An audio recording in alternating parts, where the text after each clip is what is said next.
Hey guys, this is Eric Johnson. Welcome to my channel. I want to talk about something a little more personal today and get really deep into it so I can, further explore myself and possibly help you guys with intimacy issues. So I'm going to talk about all my relationships starting with my mother when I was a very young boy, because I had kind of what you call a Oedipus or Oedipus Rex syndrome.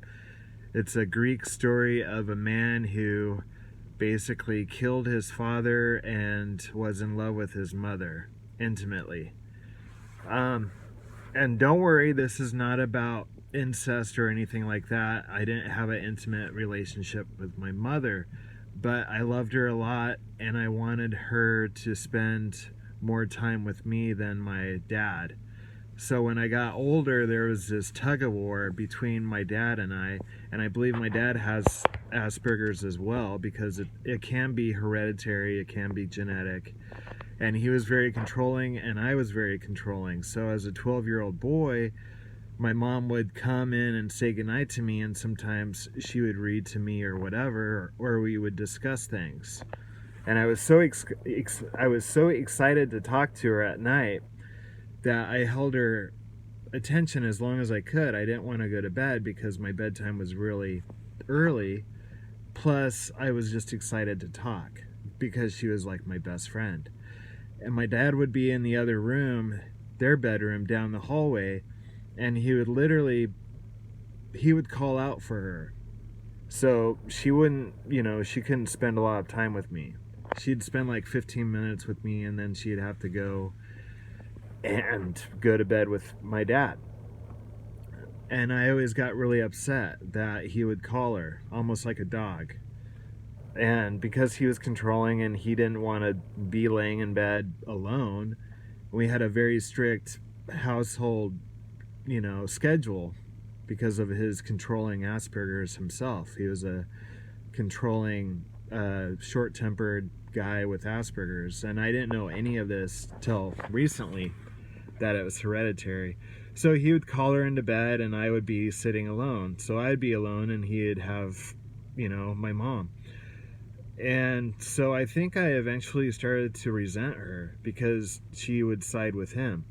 And a lot of boys have that, where they start resenting the mom, because it was like my first breakup was basically my mom. I wanted her to spend time with me and he pulled her away. And so I started to learn how to withhold love. And so I remember one time I was watching TV after school, or I think I stayed home from school, or it was a Saturday or something, and my mom had planned a very special trip for us to go somewhere. I think it was the park or something. And I knew it was coming, and so when she came up to say, let's go to the park, I was like, no, we're not going.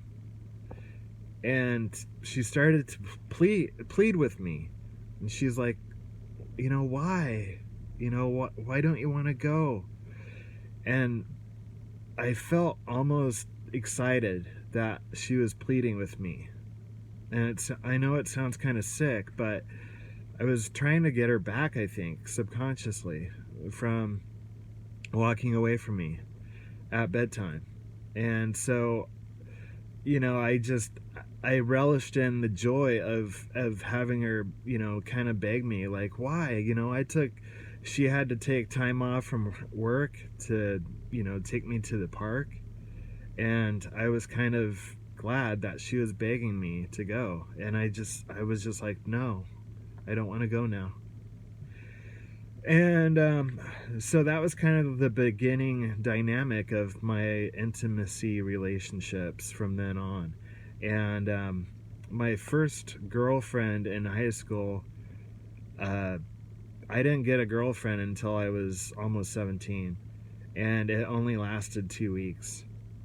I had very low self-esteem. I was quiet in school, but I've always been attracted to, sorry, I'm shaking. It's a little cold in this car right now. I've always been attracted to the opposite sex, and even in third grade, I remember trying to impress the girls. But to me, what I thought was impressive to girls was far from the truth.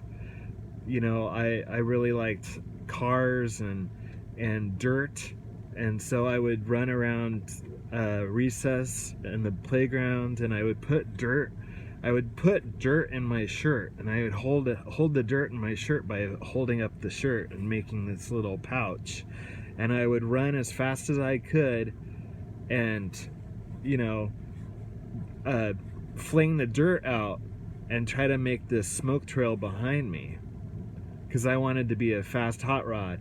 And for some twisted reason, I thought that would impress girls, that I could run really fast and make a smoke trail behind me. And it was furthest thing from the truth. But that's just how I thought, you know, things were. I thought girls thought like guys or something. And so when I was almost 17, I got a girlfriend who was 2 years younger than me, and it was awkward, and I didn't really know how to interact with her.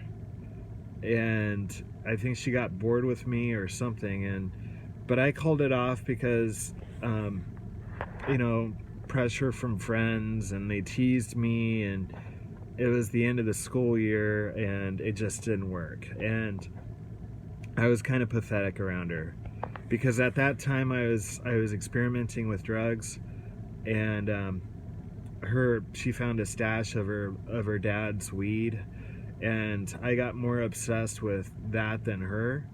And I was begging her to, you know, let's smoke it, and she was like, no, it's my dad's.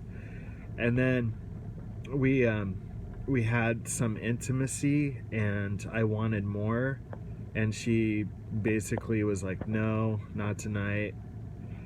And so I almost whimpered like a little boy. You know, I couldn't handle my emotions. When I wanted something, I was laser focused on it without thinking about their needs. Very self-centered, kind of an Asperger's trait of just being hyper self-focused, self-centered. And I didn't know that at the time. And so when I was 17, I discovered alcohol, and that became my new lover. And then when I was 18, I had dropped out of high school because I just wanted to be a rock and roll drummer.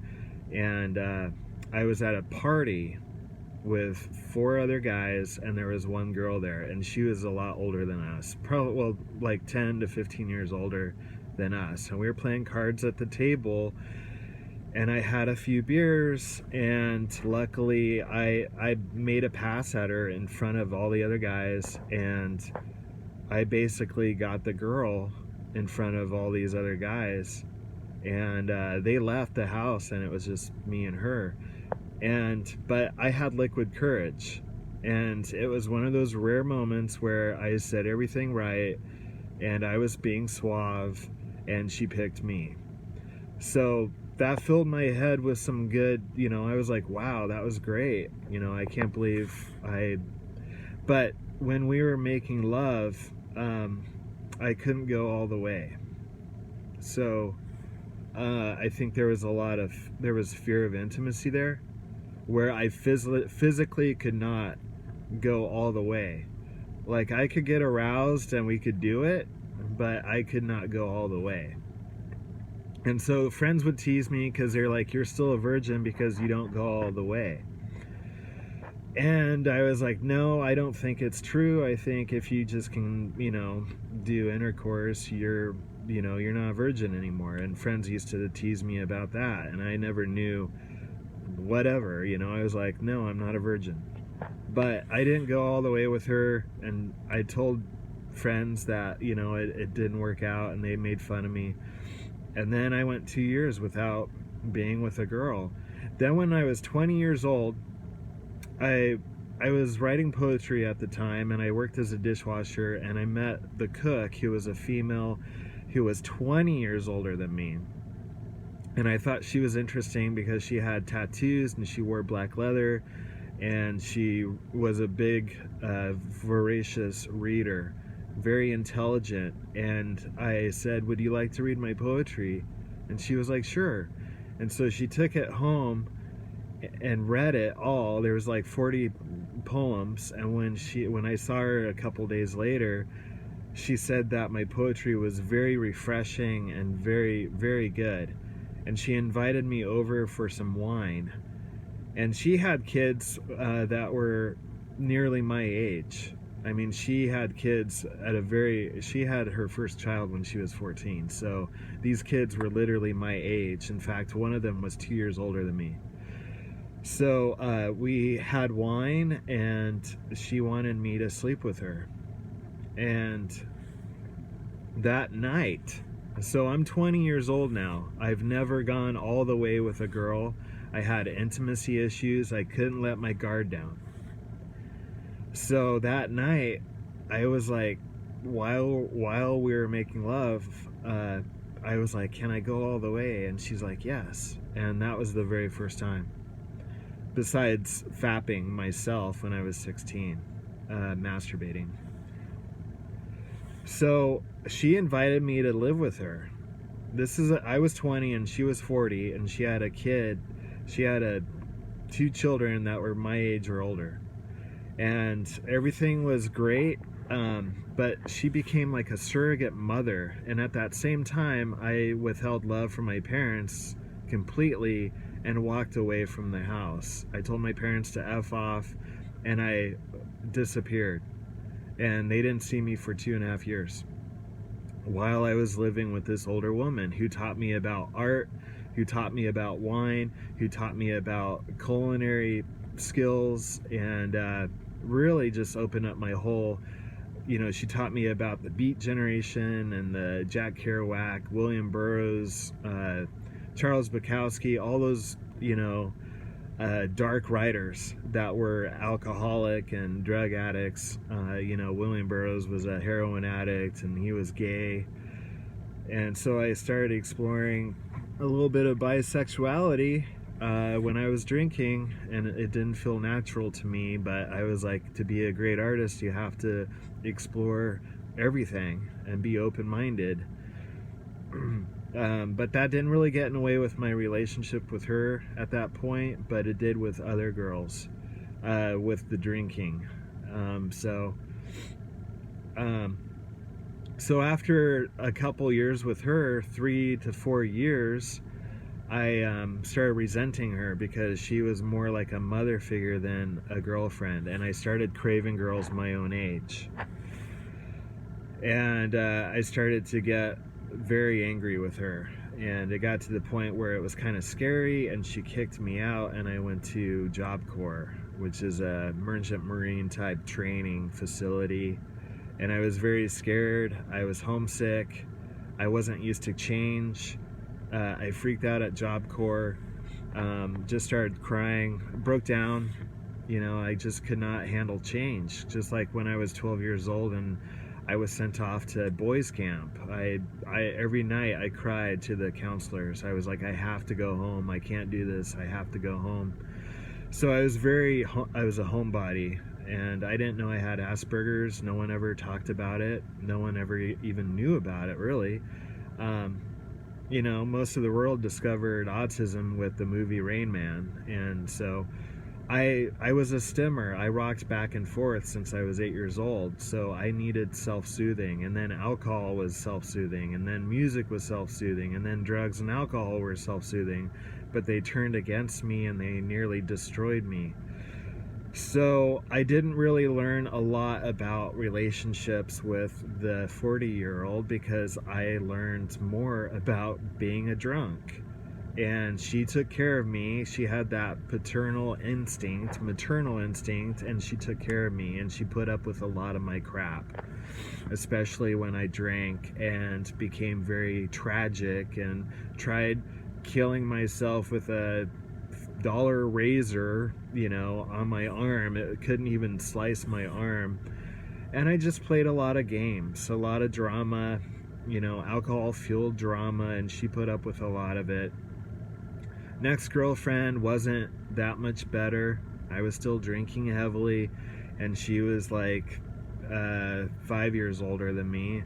Next girlfriend after that was another 20, you know, she was like 20 years older than me, and she was very smart. She had 2 PhDs, and she made me feel inferior, but she also really enjoyed my company.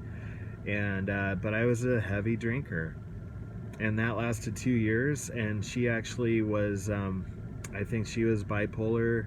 She would have these manic episodes. There was one time she knelt down and proposed to me, and I thought that was very endearing, but I didn't really believe her. So I was like, get off your knee. I don't know, we're not gonna get married.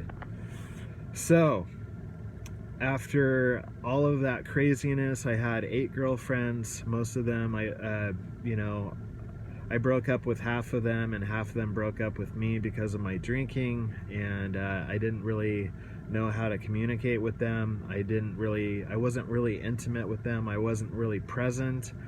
They felt more like just buddies, drinking buddies. Even though they weren't drinking with me, we would watch movies together, and I would always have my beer on one side and they would be on the other side of me. So they were more like companions. Now I've been with my fiance for 10 years, which has been the longest relationship I've ever had. But the reason why it's worked is because I have been sober the whole time. I had a couple 2-day relapses with alcohol with her, and we almost broke up, and I yelled at her and said I hated her. But I made up to her, and now the last year and a half, she's the one that told me about Asperger's, and I started to research it, and it started to make sense. Everything is starting to come together, and I'm just now I'm back at my past and seeing all the things that I had a lot of regret for destroying a lot of relationships and friendships and being isolating, rocking 14 hours a day in a dark room, nearly killing myself with alcohol, having a heart attack when I was 32, being self-destructive. All of those things are making sense now because of Asperger's. So guys, if you're struggling with relationships, know that you're not alone. If I were you, I would try to at least do some mirror work, where you look yourself in the mirror every morning and tell yourself that you love yourself, apologize and say that, I love you, I'm sorry, please forgive me, thank you, which is a technique called Ho'oponopono. You can just try to look at yourself for a minute and work your way up to 5 minutes and then 10 minutes, because Asperger's people have trouble with eye contact. So mirror work is really powerful. You can give yourself positive suggestions looking at yourself in the mirror. You don't even have to do anything. You can just stare into your eyes, and that's kind of like self-exploration. It can help you. If you feel emotions coming to the surface, just let them come out. Don't suppress them. Try not to walk away. Try not to distract yourself. Start meditating 30 minutes a day as well, and stay away from sugar, caffeine, alcohol, any substances. Cut your TV time down. Just try to get more present with yourself, and then start looking into mindfulness books. Go to Amazon, look up mindfulness, look into meditation, and look into positive self-talk and affirmations.